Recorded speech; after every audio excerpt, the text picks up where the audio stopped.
Hi, everyone. You are now tuning in to Conversations with Filmmakers podcast. Special guest, producer, executive producer, director, and cinematographer Mike Spiller, who goes by Spiller on set. We hope you enjoy part 2 of our discussion. Thank you for joining us today.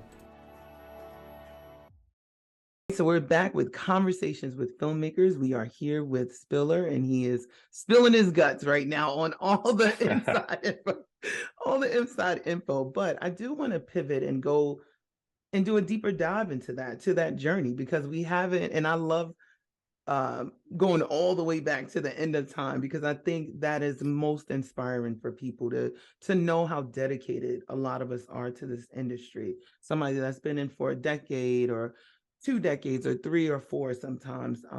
When you join this community, a lot of the times you do stay committed to it, because not only is it fun, but you get to see the end product up on the screen, right? So, Spiller, Yeah. let me ask you. So, you mentioned earlier the music video stuff. I know that you said when you were 12 years old, and then also the coffee table book, but give us some insight into those first projects that you had and what position you were in, and how did you grow and keep expanding from there to where you are today? Sure. Well, I'll back up just a little further right behind that question. I won't spend too long on it, but you know, Absolutely.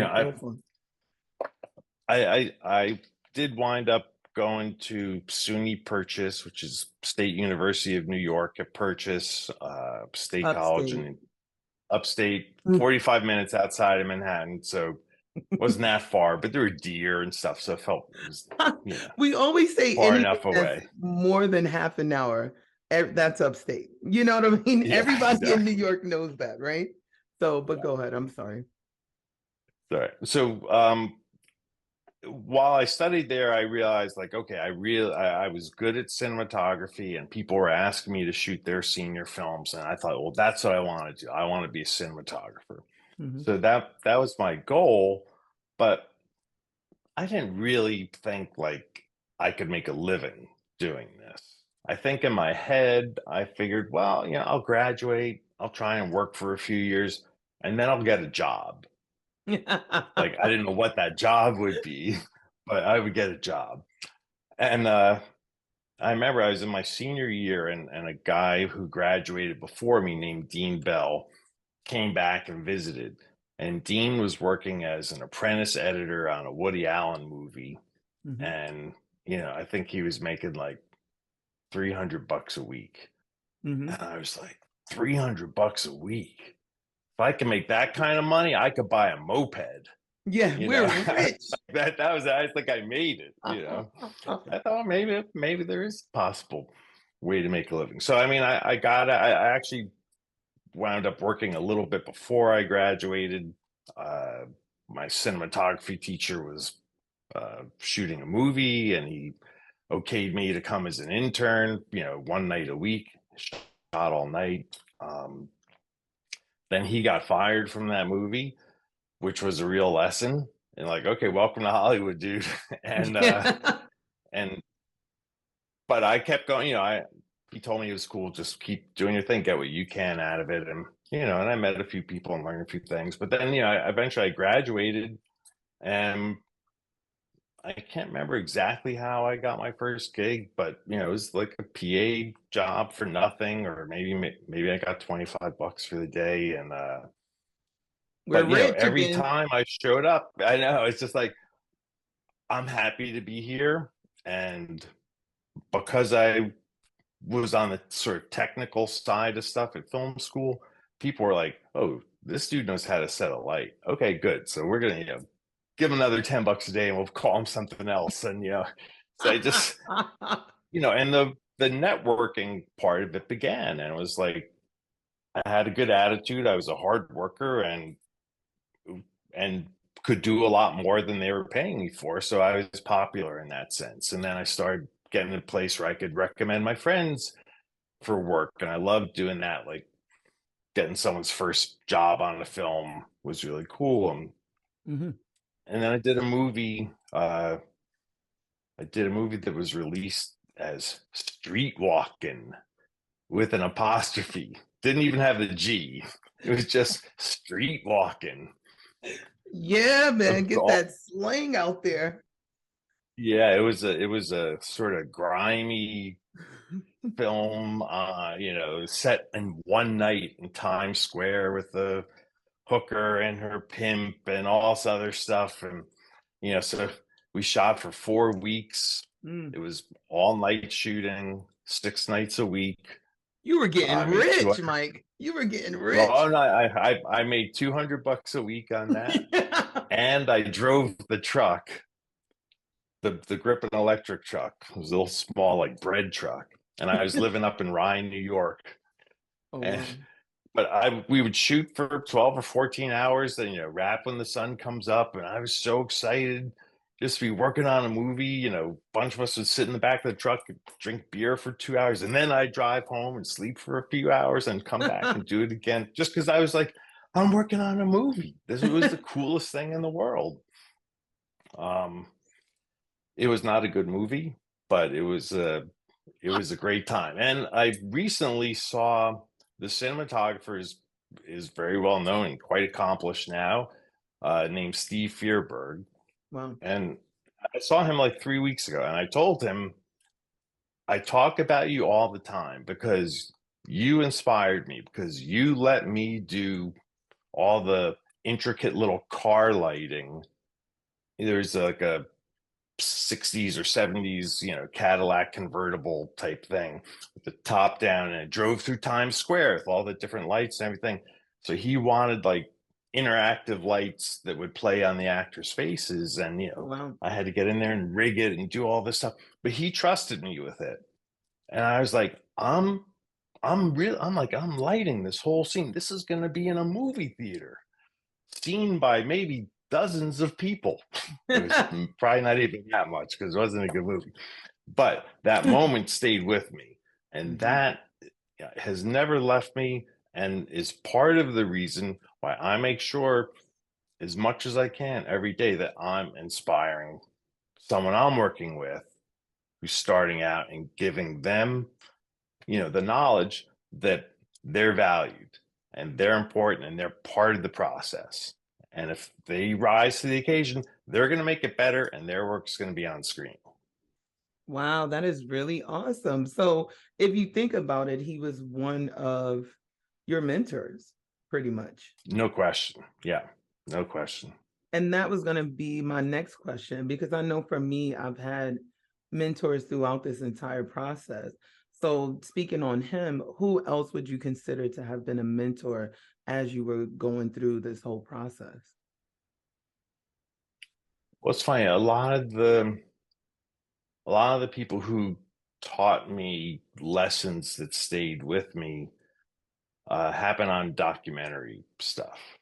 Wow. Um, there was For several years, I was, being a camera assistant and eventually shooting Mhm. documentary stuff all over the world. And, it was really fantastic experience. And it's a very small crew. It's like 5 or 6 people. Mhm. And one of the guys that I worked with frequently uh, was a man named Owen McCann. And he was just, I mean, this guy was so amazing. He passed a few years ago. Sorry. But he was like a mentor slash father figure type. I love my dad. My dad's still alive. He was a great father. But you have many teachers in your life, Yeah. and Owen was certainly one of them for me. And he was Irish, uh, born in the late 40s, I guess. He saw the Beatles play in the cavern. He Wow. was captured and tortured and almost killed in the the Congo in a covering a war. He did like three Wow. tours of Vietnam as a journalist. He had been to like 140 countries or something, and the guy had been everywhere, done everything, met kings, queens, presidents. Great storyteller. And he taught me so much just about the process and about life and about joy and about, even when if the job might not be that great, he fought to get the best sound possible. And I mean, I have pictures of him on a camel. I have holding a mic, or on a motorcycle, holding his thing, Nagra and his friend, he fell into a klong in Thailand, just uh, trying to get into the little boat, one leg on the pier and one leg on the boat, and it kept getting farther apart. It's like, oh my God. And of course he fell in, but he's like still trying to keep the gear up. It's like, don't drown, Owen. Don't drown. He sounds like a real action star, Yeah, he was larger than life, and a real good friend and a hero to me. And but then there's like a man named Peter Schnall, who's an amazing director and cinematographer. I did a job with him where we were filming in uh, East and West Berlin when there was still a divided Germany, and Wow. it was all about the two Berlins. And there was just some moment where I can't remember what it was exactly, but I was a camera assistant and was doing thing, and I had I had an empty film can or something. I created some mess somehow. I don't remember the details. But he just said something to me so casually in that moment of just like, so you're just going to leave that there, and you expect that someone else is just going to come and clean up after you. Wow. And he didn't shame me about it, but he just sort of pointed out, and I was like, wow, oh, I can't believe and said, that's not who I want to be.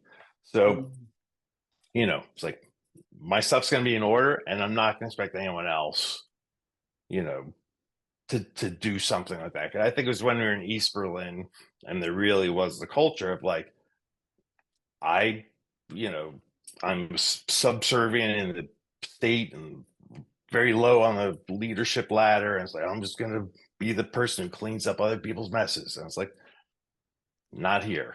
You're not going to do that, Spiller. So. Wow, that's amazing. I mean, those are some really great mentors and everything. And now a word from one of our sponsors. After starting my podcast, I needed to hire the pros to market the content. Are you looking for digital success? Look no further. World Boss HQ is your strategic partner. Their experts turn your vision into a digital masterpiece. From stunning websites to powerful marketing, they've got you covered. Startups or established businesses, they are your one-stop solution. Visit worldbosshq.com. That is WORLDBOSSHQ.com, and unleash your potential today. World Boss HQ Digital Marketing. Your online empire awaits. We are excited to bring you this world-exclusive teaser from Bad Rabbit Pictures and Movie Pods. They are presenting Age of Prophecy, a sci-fi fantasy podcast done in the style of the radio dramas of yesteryear. Coming soon to all streaming platforms. Visit www.moviepods.com or www.thenukechronicles.com for all the release dates. You won't want to miss this one. Your myths were born from our history. Let's check it out. Life. A vile, messy sequence of events before we die. All designed for something beyond us. It has to be. Or else, what's the point? You don't know me, but I know you. I am responsible for your triumphs and miseries.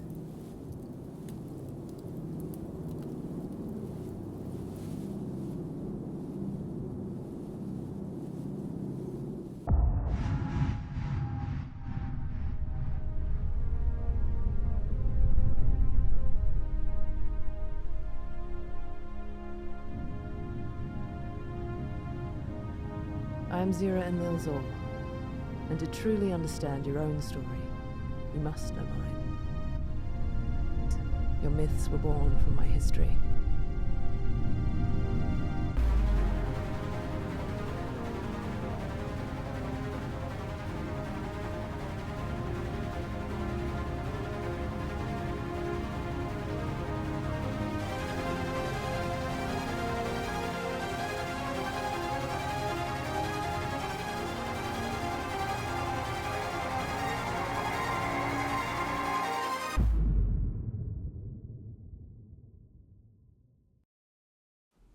Hi there, and welcome back to Conversations with Filmmakers podcast. Guys, again, you're tuning in to Conversations with Filmmakers. We're here with Mike Spiller, known as Spiller. Make sure y'all get it right. Don't start yelling Mike out because he's not going to turn around, you know? But he was just discussing, and we were discussing mentoring. So when you mentioned that, you know, have you been a mentor to someone yourself? Yes, I being a playing the role of a mentor or being a mentor, I'm not playing a role, is really important to me. I think because, you know, I was not born into this business. I had no entree into it. I've named a couple of people, but there are literally dozens, if not hundreds, of people who've taught me lessons big and small and Mhm. looked out for me or went out of their way or believed in me and kind of nudged me towards taking a risk that I was maybe afraid to take on my own. Mhm. And I love the opportunity to pay that back, pay it forward, and you know it keeps me engaged to work with up and coming filmmakers, or you know there's a AD who's been on Mindy project for a year or two and who really wants to direct, and I'm like, okay, well, I really want to support you, but you've got to go make a short film during hiatus, and then that will give me the material I need to present you to Mindy, to present you to the studio, and really make the full court press for giving you the opportunity, because we're talking about millions of dollars at stake. So it's like I can't just be picking someone off the street. Yeah, Uh, exactly. You so can't just be like, when hey I get guy, they don't know you, but here's a couple million for your first project. exactly. So it's like, when I get the chance to do that, I love it. And I just recently had lunch, met her for the first time, a woman that I met I was doing a chat kind of thing on Clubhouse. I don't know, remember when like Clubhouse was a thing for Yeah, like 2 or 3 months in the early exactly. I pandemic? feel like it fell off quick, but it was such an awesome idea though. So I was doing some chat on there about this app that I use called Scriptation, which everybody should use. And I talk about that separately, but we should link to it in this. In any event, I was doing this chat with a bunch of other filmmakers, and we opened it up to questions from whoever was listening. And this young woman, chimed in, spoke for a bit, and I was like, she started talking about what she was doing, and it was like, uh, running media campaigns and social media campaigns for Kamala Harris, and she's working on presidential inauguration, and she's like doing all this political stuff, super cool all over. And I was like, oh, you sound amazing. Let's we exchanged emails and stayed in touch. And since then, we've talked a bunch. She actually wrote a script that was really good that I tried to get some action on, and Mhm. uh, you know, just encourage her because she was leaving the political world and trying to get into film and television, and now she's doing something with music and social media promotions. But it's great, and she's like directing some stuff and producing some stuff, and she's a force of nature. But I finally met her. We had lunch because she was in town, and uh, these relationships nurture me and feed my soul, as well as I know that I'm giving my time and my feedback and sharing my experience, and hopefully that's helpful to people that in their journey. I definitely think it is, because you never know whose life you're going to change, right? It could be just one time of you meeting them. Anything is very impactful. And I'm sure all of those people that you have helped out is very gracious to this day that you even, took the time and stuff because you had them. Well, and because of that, I joke when I say it to people. It's like, because I, again, it's not just for anybody. It's like, you see something in someone and you believe in them, then you're going to really give your time. I'll answer anybody's questions. I'll, be reasonable and generous as much as I can. But like to really make the investment and get behind someone, it's like I have to see something. But I tell them, I go, well, you're going to run a studio one of these days. And when you do, you're going to hire me when I need to like just get my union days for insurance or something like that. And that is one thing I always tell people, pour back into people. It's always the barter system. If you're not able to give monetary value, give some kind of value to the situation by trying to help out or volunteering services or whatever. So I completely see that. And when you mentioned that, I think when we spoke on the phone the other day, or really through Zoom, I'm sorry, we were talking about that, Shonda Rhimes, they were saying was an intern of Denzel Washington, right? And then fast forward to her having Grey's Anatomy, and then all of a sudden in the opening credits, you see that Denzel Washington directed an episode. And at first when I saw it, I was like, why is Denzel Washington directing it? I had never seen, that. He probably had done stuff before, but, to be on a show that I watch all the time, right? So I thought that was really nice of her to like pay homage to him after he had brought her on as an intern. It comes full circle.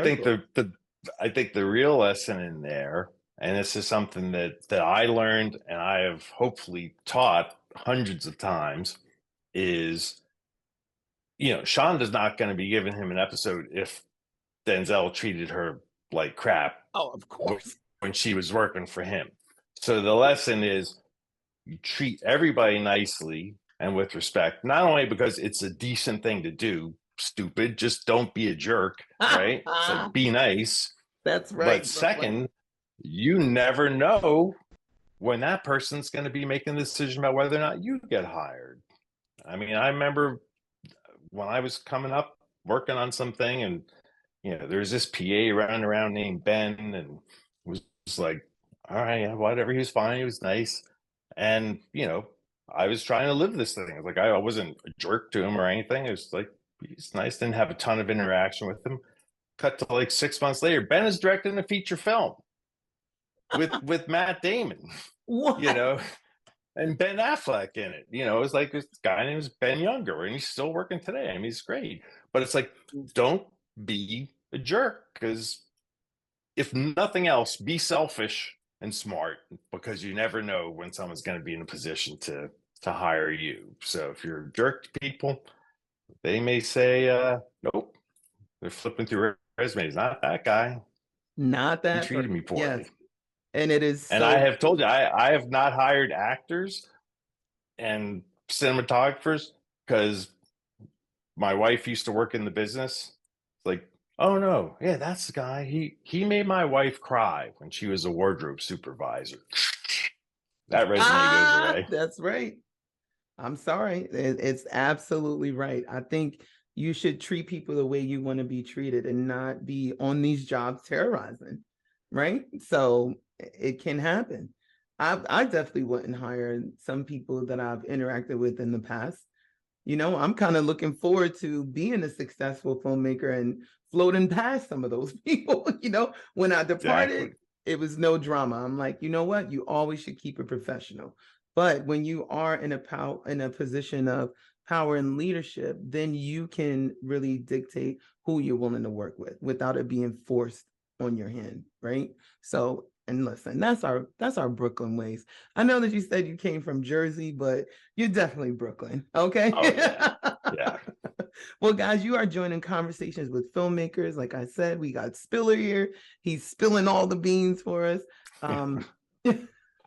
And we will be right back once we have a word from our sponsors. Now, an exciting message from our sponsors. When I decided to launch this podcast, I had the tools to find talent and market the show, but needed a skilled editor to bring it all to life. That's when I turned to Jacob Daly at redhawk.uk. His collaborative approach and swift revisions transformed my vision into reality. redhawk.uk, your one-stop solution for creative content services. Reach out to them. Hi there, and welcome back to Conversations with Filmmakers podcast. Welcome back, Oh, I'm out of everybody. water. Yeah, man. Listen, we need our H2O for real. So getting back into things, because you did mention that, and we are going to get to that scriptation thing that you had mentioned as well. But before we jump into that, because me as a screenwriter, I definitely want to know what anything that starts with a script actually means. But but real quick though, you mentioned doing nonfiction stuff, which is like the documentary, and then of course like the fiction stuff. Which one do you prefer more? That was going to be a question. What is one of your favorite genres? Um, well, I mean, I loved working on documentary stuff when I was a camera person, and I felt like, uh, you know, a lot of the lessons and experiences I gained by doing that uh, carry over into dramatic storytelling. I mean, first of all, just learning to be humble and to be, non-disruptive when you're filming something that could be sensitive. I mean, Absolutely. I shot a documentary where, we spent 10 days on death row with a man named Antonio James. It was the last 10 days of his life.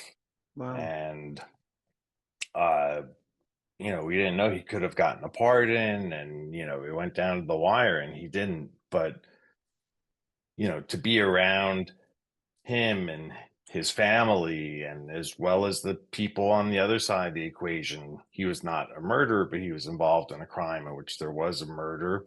And it's like, we're in the presence of the surviving family members, and, met the warden, who was a whole nother piece of work. But it was, you have to be sensitive to that. And, you know, so all the experience, all that stuff is, filters into who I am as a person, and also is part of my Rolodex of like, oh yeah, I know what that was like. I know what that looks like. So when I have to recreate it later on, Mhm.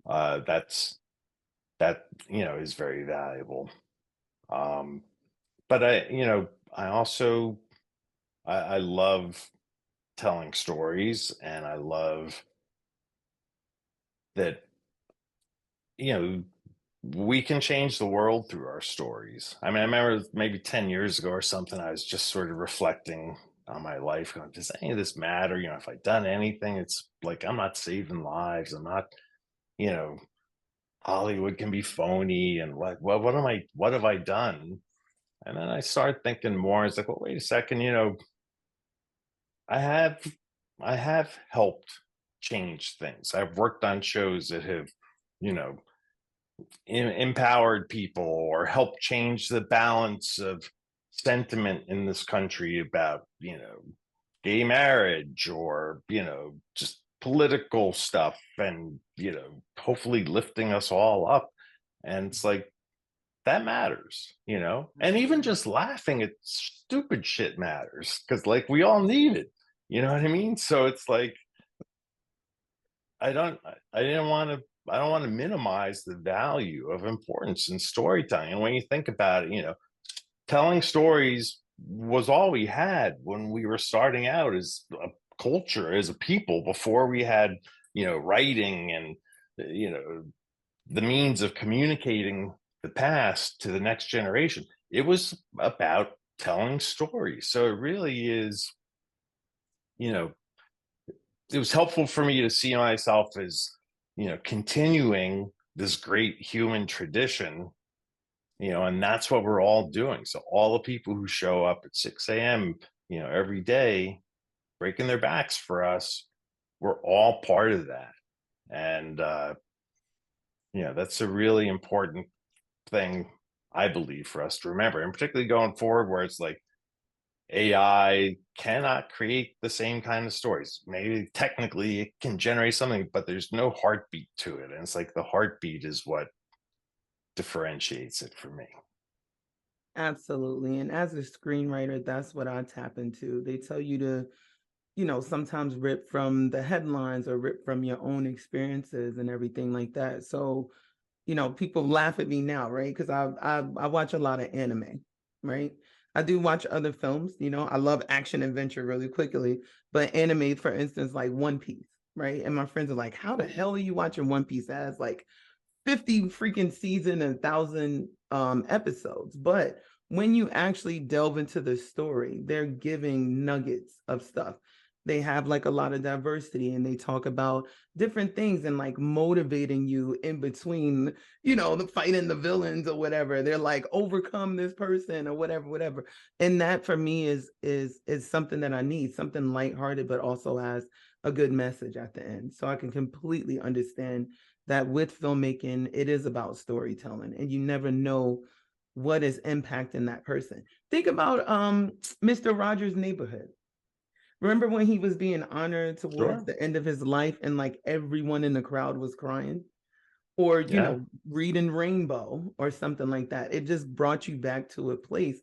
And a lot of times it was maybe people were in an abusive home, or, different things that were really happening, a lot of violence around them. But that moment in time got them to fixate on what they were talking about and pull them out of that situation. So I feel like what we're doing is impactful. So I'm happy that you actually reflected on it and understood that, not every show maybe that you've done, what was it, Street Walk-In? Right. That you was not as maybe as impactful, but sometimes you just never know how you'll change a person's life from a distance. So that's why we do it.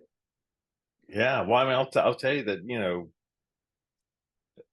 whenever I'm traveling, or, my wife and I go on vacation or something, and we love meeting people. She's better at it than I am. I'm Really? a little more reserved. I have a little social anxiety, but she can talk to anybody. She loves talking to people, and we have friends all over the world. Like, we've stayed at their houses because of her. So, I give her full credit for that. But inevitably, like, when she'll start talking to someone, and then, why are you guys here? What do you do? What do you? Oh, he directs TV shows. Really? Oh, that almost inevitably someone's like wants to hear more about that. And then I will list some of the things I've done. They're like, oh my God, I saw that. Oh, I love that. Or, that thing changed my life. Or that, I remember when I was a cinematographer, I was working with my classmate and, great collaborator, Hal Hartley. He was the director and writer, and I was the cinematographer, and we shot maybe 10 movies together. And people would come up to me years later. They'd look online and being, I was like, I'm directing the episode. And they're like, dude, you were the cinematographer on Trust.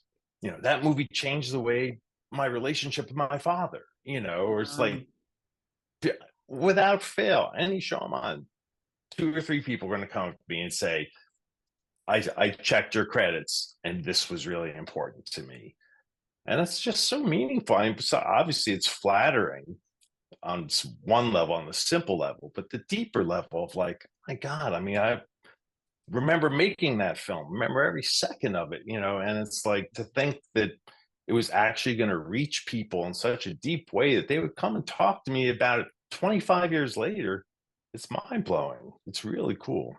That is beyond cool. And I'm happy that you're allowing it to be poured in, right? Because some people just do not realize, especially in this industry, right? Like you said, it's long hours, everything moves rapidly and stuff, and you never know what it's going to do on the other side of that screen, right? So I just loved it. You're giving out nuggets today, Spiller.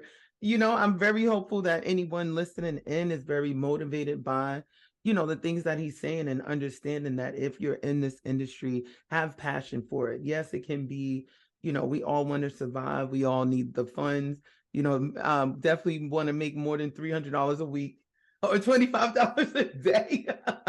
But at the same time, just know that you are impacting lives out there.